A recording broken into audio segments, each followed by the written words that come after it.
What's happening, good people? Welcome to Where's His Watch Room. Today we're going to be reviewing the DIY Watch Club DWC-D02. So this is one of their dive watches and you can buy it as a kit. You can find a link to that down in the description along with a few other things as well. So they were kind enough to send this into the channel to review. Obviously you guys know by now that does not change a thing. We're going to be completely honest like we always are. So let's talk sizes, specs, the good, the bad, and obviously what we think right at the very end. So starting with all the sizes, so this measures in at 41mm in diameter, 44 if you include the crown. The lug to lug though is actually surprising at 47. I was expecting it to be a little bit longer than that, but it's 47. 14mm thick, 22mm lug width, and we have a 6mm crown. 316L case, which is nice to see. Sapphire crystal with AR. You can actually pick a different crystal as well if you want to. Screw down crown, screw down case back, which gives us a clean 200 meters. We have BGW9 Lume, but of course more on that later. An FKM strap, but again more on that in a little bit. A 60 click bezel, which we're going to talk about right now. So this bezel is very, very nice. I love the knurling on it. It's very nice and grippy, and I like the styling of it too. It gives it a nice contrast between you know, the rest of the case, and I think it's really nice as well. I love the finish on it. It's got like a brushed radial finish. It's really subtle, but it just makes it look nice and premium. The markings, you know, all nice and neatly done. So we've got a triangle, and of course markers all the way around to 20. And I like that they changed to give it a little bit of pop of colour for the last few after the 15. Really nice, you know, just a little splash, you know, so it's not too much, but it does make it a little bit more interesting.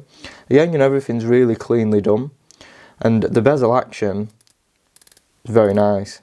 So it is 60 click. Sounds great, feels great, well defined. You do get a little bit of rock and play at the top, but it's a lot more solid as you're going round. So yeah, there is some play, but you know, you get that with a lot of more expensive watches as well. Everything does line up perfectly, so that's awesome to see. So I am very impressed with the bezel. It looks great, it feels great. Is a little play though. So moving down onto the dial, you can see we've got a sloped rehaut. And it's like got a dark grey finish with white markings. And again, you know, it just fits the aesthetic really nicely. And the reason why it's grey is because of that movement, but we'll talk more about that in a little bit. So moving down onto the dial, and you can actually see that it's a skeleton dial. It's a little bit hard in this lighting, so I'll try and get some better shots of it. But if I just get it just right, you can see just there, you can actually see the movement underneath. So the dial itself is actually a piece of sapphire, which I was not expecting at the price point. I thought they'd probably, you know, because we've got sapphire at the top anyway, that they'd probably just use mineral, but no, they've used sapphire as well. So we've got sapphire, and then we've got a mineral at the back, but again, more on that later.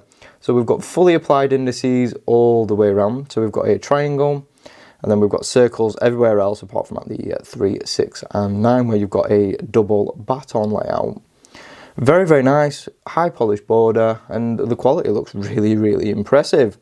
As for the hands, we've got some really nice hands, all again high polish. We've got these like slight bevel to them as well, so they do play with the light really nicely. And I will say, guys, that you can actually see, you know, how this is blowing out. I will admit it's easy to see in person, but for some reason the camera's just not capturing it all that well. But it's definitely you know, legible even under this bright studio light. It's just obviously for some reason the camera's just having a bit of trouble.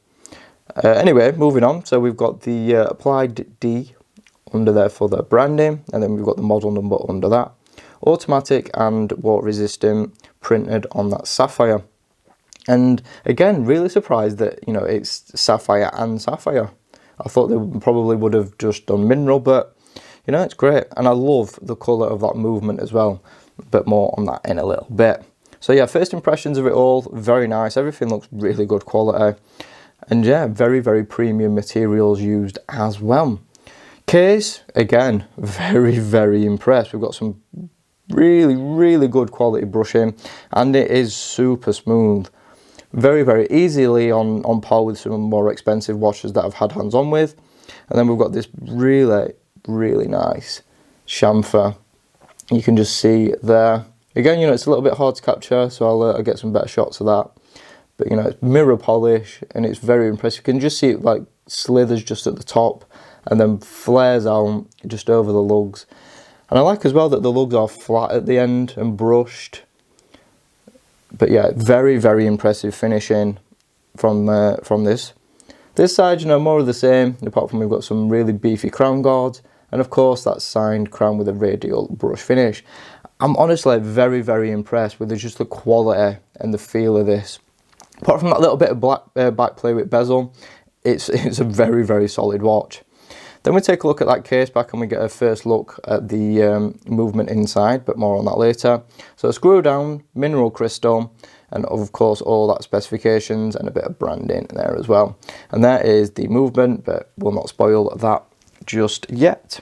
So case, very, very impressed, guys. You know, very, very good quality throughout. As for the strap, so this is an FKM rubber strap. And the quality, again, is very, very impressive. I will just say one thing against it, though. I have actually seen this strap before, and I've had one on the channel before. And it's very, very similar to those ones that you get from AliExpress, which are quite cheap. Well, I say cheap, we'll call them affordable. Cheap usually signifies not very good, but they're actually really, really good straps for the price point. It's just I know how much they actually cost. But yeah, can't complain with the quality, guys. It's actually way better than some you know, big brand straps that you get included. So even though I know how affordable they actually are, it's still, like I said, a lot better than some more expensive watches from big brands. So that's nice to see. You know, plenty of adjustment holes as well, and it's very, very soft, really durable too. And unlike silicone, it doesn't really attract as much lin, which is awesome to see. Quick release as well. Again, massive, you know, a little bit mucky though from where I've been wearing it. And then of course we've got your stainless steel buckle. Again, you know, it's just one of those off-the-shelf ones. Branded, stainless steel, drilled sides, brush finish. Again, good quality, can't complain. 2 floating keepers, again made from that same FKM. So it's a very, very nice, soft, supple strap. And if I didn't know how much these straps actually cost, then I'd have been even more impressed with it, to be fair. Or should I actually be very more impressed with it because I do know how much it is? But anyway, it's very affordable, but very good. So now let's pop this on wrist, show you what it wears like. And there it is on my 6-inch wrist. And you know what? I don't get any overhang because of that case and how curvy it is, and you know, how well it conforms to even my weird shaped wrist. The size as well, it is a little bit bigger than I tend to go for. I usually stick to sub 40mm for my wrist size, but I think it actually looked pretty decent. Again, you know, no overhang because of just how, I mean, you can just see how curvy it is even from this angle, how well it sort of hugs and flows there. That strap again, you know, very, very nice and comfortable. You know, you can wear this all day, and I have wore this all day and through the night as well.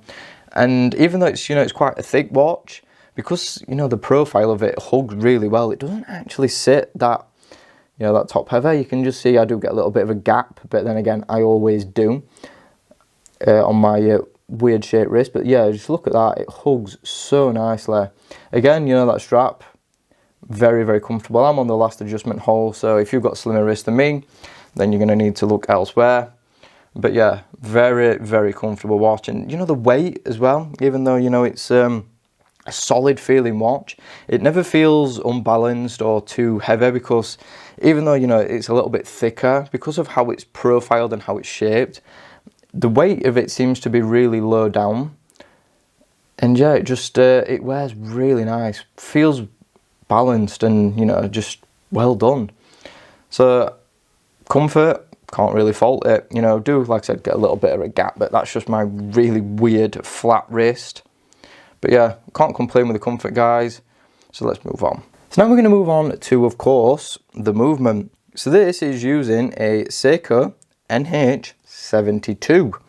So this one has 21,600 beats per hour, 41 hour reserve, 24 joule, and all the other usual specs that you'd get from a Seiko at this price point. Where this differs is, of course, it is a skeleton movement, so you can actually see through it. So you can see, you know, we've got the balance wheel there, and then we've got, you know, the framework that you can all see as well. Again, I'll try and get some better shots of this so you can actually see it in a little bit more detail. You know, you can see some exposed screws, and it's really cool and industrial looking, and I do like it. And then we look at the back, and this is my favorite part of it, the color. So it's actually one of the newer releases. It's a ruthenium gray. So I'm just going to call it like a gunmetal grey, and it is awesome. It's got some nice finishing on it, and against the stainless steel, it looks great. It really, really does look great, and definitely way better than the NH35. Just the colour, it makes it look more premium, and yeah, obviously it is more expensive than an NH35, but then again, it looks it. And not only that, it has the added benefit of being, you know, the same architecture as an NH35, apart from it being skeleton. So it's got that same feel, it's got that same, you know, good quality to it when you're actually using the movement itself. So it's got all that good stuff, but it looks even better. So I'm very impressed. Again, you know, I'll try and get some better shots of it, because it's awesome, guys. And the colour, even with this, you know, it just looks great. I'm not gonna lie. So as for the you know, the usability, we've got that nice big crown, good grip on it. Of course, we've got no date window and no date to faffway. And again, you know, with the NH35, it's quick to adjust, and it's basically the same feel. You know, rock solid, super smooth, no issues. One tiny issue I do have those with these big crown guards. Sometimes, you know, getting the crown re-engaged can be a little bit of an issue. Other times it goes in perfectly well, like that one. Other times you know, your fingers just bump against the crown guards and it doesn't go in first time every time. And that's really my only complaint with the usability. But yeah, it's great, guys. The movement looks awesome. And even, you know, like I said, with this, you can just see the grey through it. Again, it's just awesome. I really do like it. So moving on to the Lume. So this is packing BGW9. And it's not the best Lume I've ever seen. I've seen, you know, a little bit better during my time doing this channel. But it is quite impressive, guys. You know, of course, we've got that, the BGW9. So it's got good staying power. It gets bright. You know, it definitely can last all night. It's definitely not like as crazy good as Citizens, where you get that bright day Lume first thing in the morning as well. It's more of a subtle glow in the morning, but yeah, it's still very impressive. And obviously, you know, if you really want a massive Lume monster, this is not quite that level, but it's great for the price, so I can't really fault it. Could it be better? You know, it doesn't really need to be, I'm gonna say, but of course, you know, if you like your Lume, then of course it could be a little bit better. But I'm not going to hold anything against it, because it is still very impressive. So now let's actually talk price, and we've brought the little kit out as well. So we're just going to pop it down and talk, you know, everything we need to. So now we're just you know, prices and verdict, and yeah, what we actually think of this watch.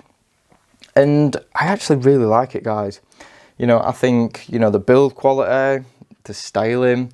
And styling wise, it reminds me of like a more affordable alternative of that Christopher Ward that they do with the Sapphire dial as well. So it could be a very nice affordable alternative to that if you want that sort of look. And that's why I chose this one, because I think I really do like that Christopher Ward, but it's way over my price range. This is definitely a great affordable alternative to that. So now let's, you know, talk about pricing. So the base price for just the watch with a mineral crystal will be on screen now, because I forgot to write it down. And that is, of course, your cheapest option. You can then start messing around with it and upgrading to get different things. So this one is the mid-range one. So it's got the Sapphire dial, Sapphire crystal.